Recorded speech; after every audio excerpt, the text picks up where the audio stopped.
Welcome to the Pub Date Podcast, the show where two book broads discuss what should happen before, during, and after your book publication date. Brought to you by Broad Book Group, with your hosts Vanessa Campos and Jen Dorsey.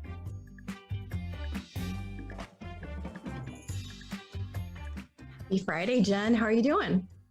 I am so great. I'm doing even better this week because I got to see you in real life last weekend for the first time in 2 years.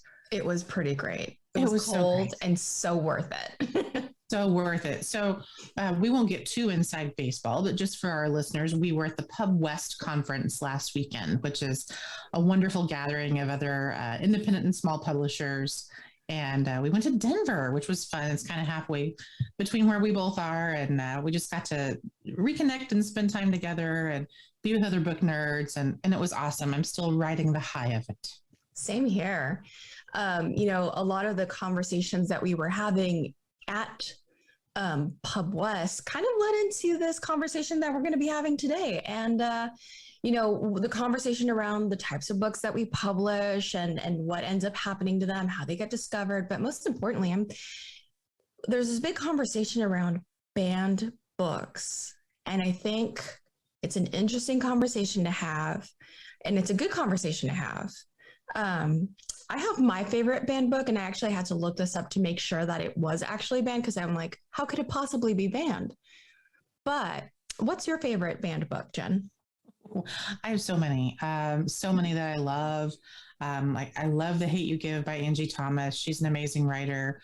Her On the Come Up is another good one. It's also banned. Lucky her. But I think if I'm going to go really old school, and speaking of books that you think, why are these banned? I'm going to go with Where the Sidewalk Ends by Shel Silverstein. Wait, that one's banned? In some places, yes. Or it's been challenged, I guess I should say. And I actually have a personal connection to why it's challenged, and B, Ooh. how I am connected to this. So if you've read his poetry, it's whimsical, it's weird, it's funky. He's been challenged a lot. All of his books have been challenged because various reasons. I don't know, because people think there's, devil worshiping in it. People think there's drug use in it, all kinds of stuff. But one school system wanted to ban Where the Sidewalk Ends because it promoted cannibalism. Ooh. Because there is a poem that happened to be my favorite when I was a child, about someone eating the baby. Someone ate the baby. It's rather sad to say someone ate the baby because she won't be out to play. We'll never hear her whiny cry or have to feel if she is dry. We'll never hear her asking why, because someone ate the baby. Oh my God. And I'm sorry, I thought when I was in first grade, I thought it was the funniest thing I'd ever read in my life. It was hilarious, to the point where my grandmother was in the hospital. She was dying. I was very young. I wrote it out for her because I thought it was so funny. And I illustrated it. And my mom took it up to the hospital room, and Grandma, God rest her soul, thought, my God, what's wrong with this child? Because she thought I had actually written it. So I think maybe Grandma died thinking I was into cannibalism. But yeah.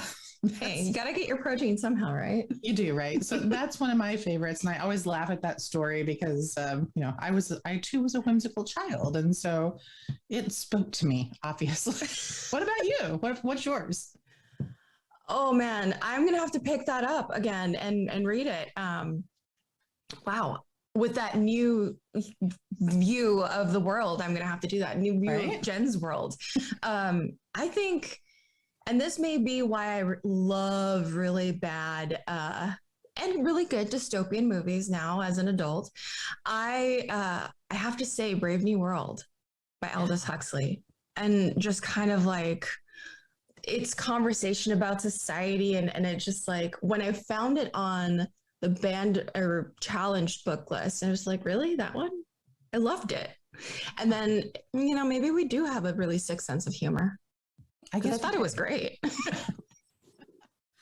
Well, there are so many that they blow my mind. There's The one about the two male penguins who raise a baby penguin together. You know, it's a cute children's book and promotes love and inclusivity, but of course that's not okay with some people. So that's on the list, and just all manner of craziness is on that list. Absolutely. What really, and one of the things that you and I had discussed was our love for Scribd and how they are supporting this whole movement. And I think the conversation started around the book Mouse, which talks about the Holocaust. And, the more and more we get into history and education and critical race theory, things are being challenged, but it's kind of like a little bit of censorship, in my opinion. So I love the fact that Scribd is offering free access to their entire digital library. And that's ebooks, audiobooks, magazines, documents, podcasts. I think you could even get sheet music. You can, and white papers and just reading guides. There's everything on Scribd, everything.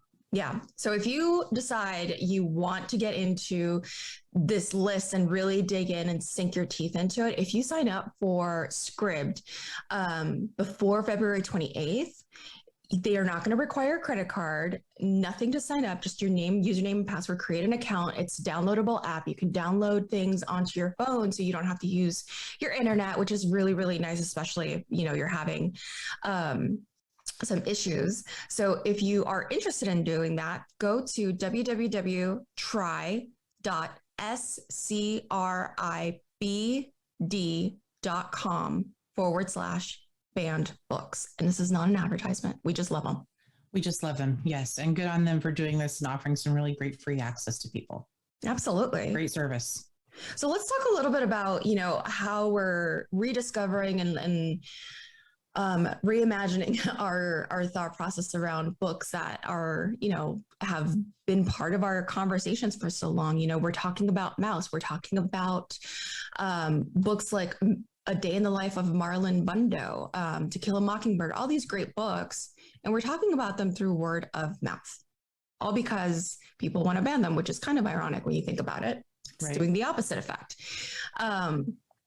So people are talking about these banned books, new, old, and they're getting attention, and people are going and they're buying these books. So womp womp, sorry guys, but you're actually doing us a service. But when you think about it, there are these books that are challenging a thought process, or books by Margaret Atwood that have been around forever.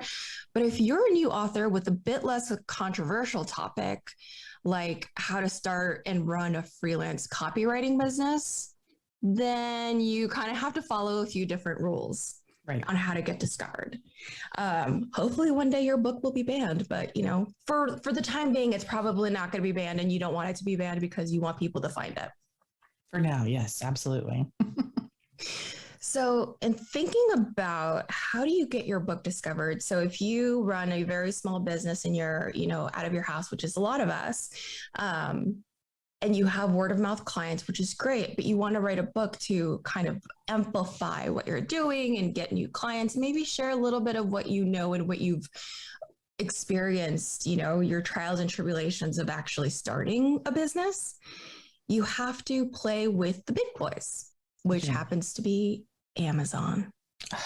There it is. The Death Star.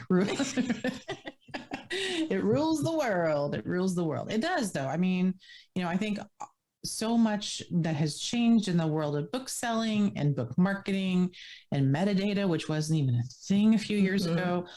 All of that is because of Amazon and other online retailers who have followed suit and taken some of what works there and, changed it to fit their own model. So yeah, you have to be able to promote your book online, and it's more than having a website. It's more than telling your friends. You really have to know how to harness the power of the back end of Amazon. And not everybody knows how to do that because not everybody is a book professional. So let's relay some tips here. Let's give people what they need to know to get started on their journey with Amazon. Yes. So the big word that we are trying to cover as much as possible this year to help share some of this pub wisdom is metadata. And we have Metadata Mondays on our social media at Broad Book Group everywhere. So the idea here is to educate everyone on metadata. So what is metadata? Metadata is how you get discovered as a book. And it very basic metadata is your title, your subtitle, your author name, and your ISBN number, your pricing, your trim size, which is, a 6x9 paperback. Those are the very basic metadata pieces that you need to include and make sure that they are the same across the board. Yes. And that's important. Every retailer. Yes. As a self-published author, you're likely going to go into KDP and you may venture into BookBaby, or you may venture into Ingram Spark. So all of these are different backends. So you have to make sure that they all match. So if you use your middle initial in one, guess what? You're gonna have to use your middle initial in the other one. Yes, ma'am. And I think that's a good point to make too. If you're independently publishing, you have to have some way of getting that metadata pushed out. So you can either, you can have separate accounts on all of these retailer sites, but that's kind of clunky and messy, and you will make mistakes like that. You will have consistency issues. But if you're going through something that will manage your metadata for you, like an Ingram, when you put it there, that's the source of truth for all of those retailers. And then it filters out to all of them, and it will be the same. Knock on wood. Yes. And that's something I really love about Ingram versus a KDP, not pinning them against each other, but an Ingram will allow you to get really descriptive.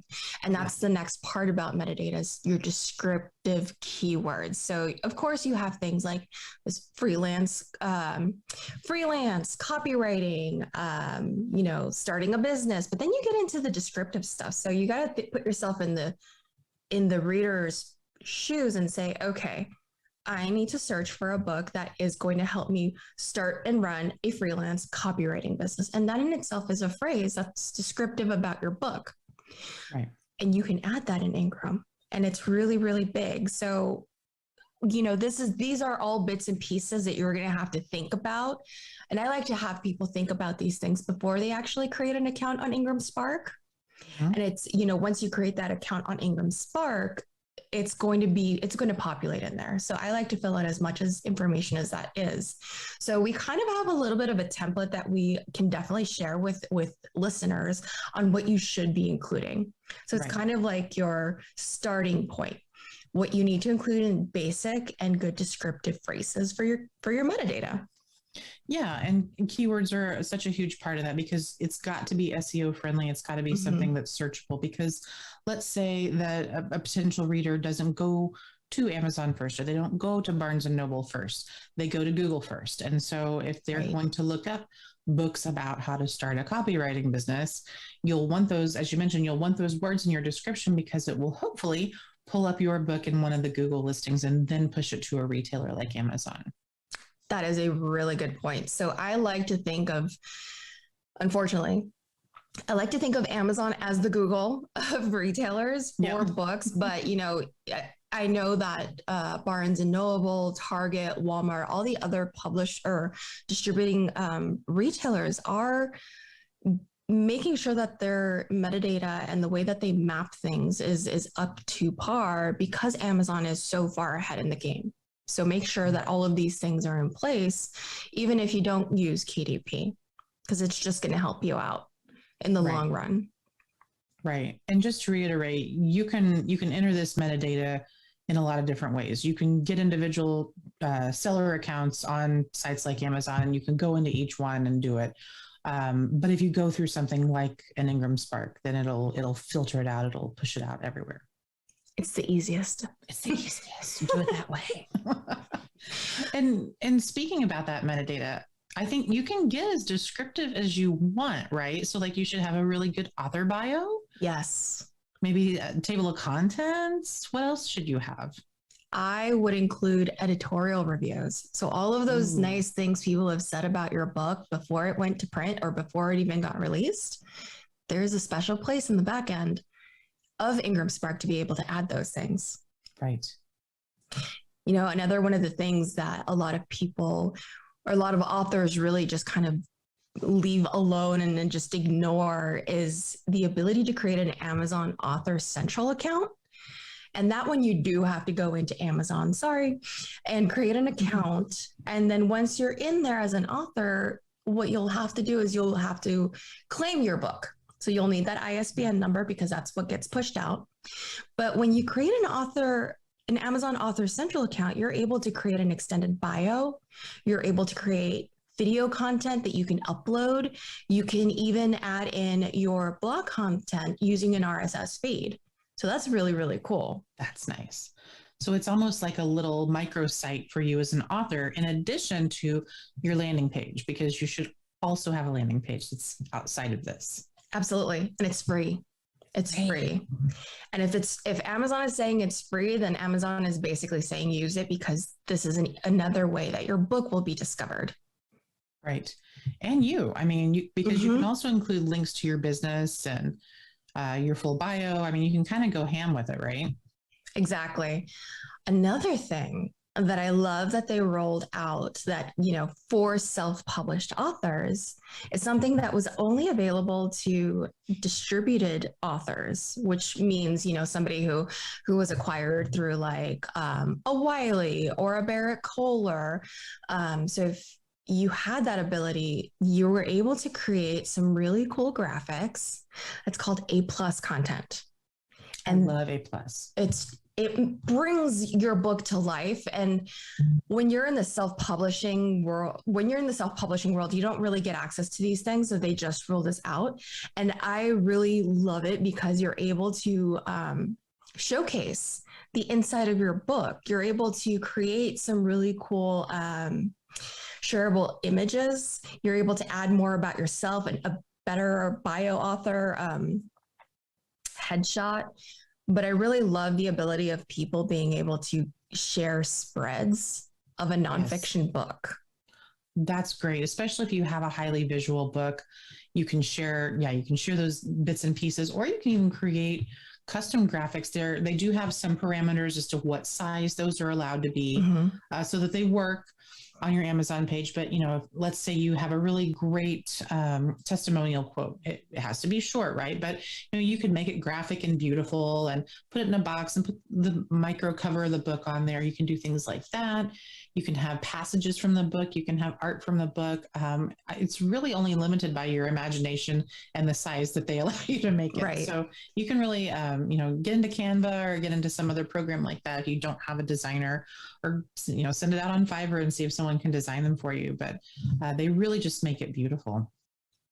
Yeah, it really allows you to just take it further. If somebody's on the fence about buying your book, it just kind of pushes them in that direction. And if you go to, not a lot of even traditionally published authors have this on their Amazon pages, but if you scroll down on a book page, it's actually under the, from the publisher section. So you got to scroll a little bit down, but it allows you to talk a little bit more about the book after the fold, which is a totally old journalism term, which is like, once you scroll away from that header image, are you still talking about your book? So you just want to make sure that you continuously talk about the book. And I think that that's a really good option for people. Yeah, I agree. And it just all links it together and just kind of it just gives it a more professional look and feel and picture when all of these pieces are in place. Because, even if you were self-publishing under your own imprint, or just it's a one book at a time kind of situation, you want to present the most professional retail storefront possible for your book or your imprint. Yes. And that's something that you and I, we're very passionate about, being able to bring a traditional publishing experience to self-published authors. Right. There's really no reason why a self-published author has to have a cover that looks self-published, has to have a retail page that looks like it was from a self-published author. There are little tricks to the trade that you can implement to make it look very polished, so that your book is, like you couldn't tell that it's self-published against a Wiley or a HarperCollins. Right. And I really do think that Amazon is at the forefront of this, because it's such excuse me, is such a seller's market for everything, right? Not just books, but all products. And so if you've noticed, every time you get on Amazon, especially if you're on the desktop version, it's a different experience than it was even a year ago, because there's almost always a live video feed at the top of the page for various products. And most of the time, it's the creator or the author talking with someone, talking in conversation with someone. It's kind of like a tiny webinar about the product or the book. And so those are really great. And I think too, if you go and you click on the main books page on Amazon, it's kind of the front door to the books department. There's always something going on there. They let you know, like if there's going to be an author event or if there's going to be an interview. So you can also plug into these. Now you have to be involved in the seller program, I think, right, to get access to some of those tools. But I don't think that is out of bounds for most people. No, absolutely not. In fact, before we even got into our book partnership here, I actually had a seller account, and I was able to kind of just get rid of some of my old books and inventory that way and just tinker along with how I can actually, stand apart from the competition who's also selling these books. So I'm also a bookseller, which is wild. But, just kind of getting in there and playing with the tools allows you to really understand that back end. And I think that even if you're not selling anything, getting back there, watching their tutorials and their webinars is really important. It is. And one thing we haven't mentioned yet that I think is very worth mentioning, and this requires no technical experience whatsoever, and that is to build up as many starred reviews of your book as you possibly can. And all that requires is for you to reach out to people and ask them to write a review for you. Absolutely. And I think that the more reviews, we don't have to think this, the more reviews you have, the higher chance that you're going to rank, in the top 100s, in the top 10s of your category. And that's something else, categories are really important, BISAC codes, categories. So your metadata is really important to make sure that it's vibrant and full of all the things that you think, oh, well, maybe this isn't the case, or this descriptive thing is going to be weird, or this editorial review is going to be a little bit out of field. It doesn't really matter, because what that does is that it allows your book to be discovered in other categories that you haven't thought about. And the more that happens, the higher your ranking is going to be. And I think, absolutely getting as many star reviews as possible is great. I agree. Paul's pointing. Do you have a question, Paul? I have a question and a comment here. The quick question is it obvious? I know metadata is the little hidden tags, keywords. Where do you put all this stuff? Is there a place when you put your book in there? Is the place? Everybody says add metadata, and I'm like, where? Yes. So you're going to have to sign up for an account on Ingram Spark or KDP. We're not going to push you one way or another. Or Broad Book Group, right? Well, we could definitely do it for you. We can, and we love it. It's one of our favorite things to do. But you will need an account, and the metadata really is everything that you enter in about your book. The metadata is just kind of like this word that encompasses all of these things. And so all of the fields that are in that backend, once you actually sign up and have your ISBN numbers and your title and all of that, that's all metadata. Yep.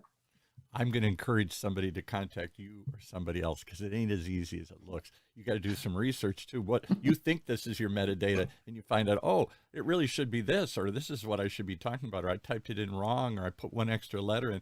I said it's podcasts and not podcast, or whatever. All of this stuff can really impact where you pop up and play. So that's my thought for the day. And the other one is I don't want to leave on a downer here, but the word has come in that now because of what you talked about in the beginning, your podcast is now banned. Who knew? I love it. So we'll see if your numbers shoot up. I love it. I love it. One thing that I think it popped up in our conversations about Amazon and what's free and what isn't during Pub West was the conversation around, well, how do you know if you have the right metadata, how many keywords do you need? How, like, all of these questions. And to that, and my response was like, well, the easiest way of knowing is to start off by browsing the competition. Find books that are from distributed publishers, which those distributed publishers should have all of the metadata checklist, set and done. But those are really a really good place to see, like, okay, how are they doing it? Are they including a review in their description? And just kind of borrowing from those. I got an even easier way. Call Broad Book Group. Yes. Oh, Absolutely. done. We got you. We got your back with that metadata. So how do they 100%. reach you guys here as we wrap up? So anyone who's interested in reaching out and asking about, maybe we can do a little bit of an audit on your metadata or your book retail page, you can email us at info@broadbookgroup.com, or you can also reach out to us on social media at Broad Book Group. Let's do it. Let's get in the weeds. Yes. We'll tell you what you did right and what you did wrong. That's right. Absolutely. Well, in the meantime, everybody go out and read a banned book this week. Go support banned books. Get on Amazon and see how those are being marketed. And let's talk metadata again, because I think there's so much more to unpack about this topic. We've only scratched the surface today. Absolutely. Right on. All right. Well, we will see everybody next time. Thank you to Paul Roberts, our producer. Thank you to Emily Carpenter-Polskamp, our executive producer from Little Red Communications. And we'll see you next time. We hope that you gained some valuable insights into the world of book publishing. Head over to broadbookgroup.com to learn more about us and all our services. And be sure to check out all our social media at Broad Book Group. Until then, keep publishing.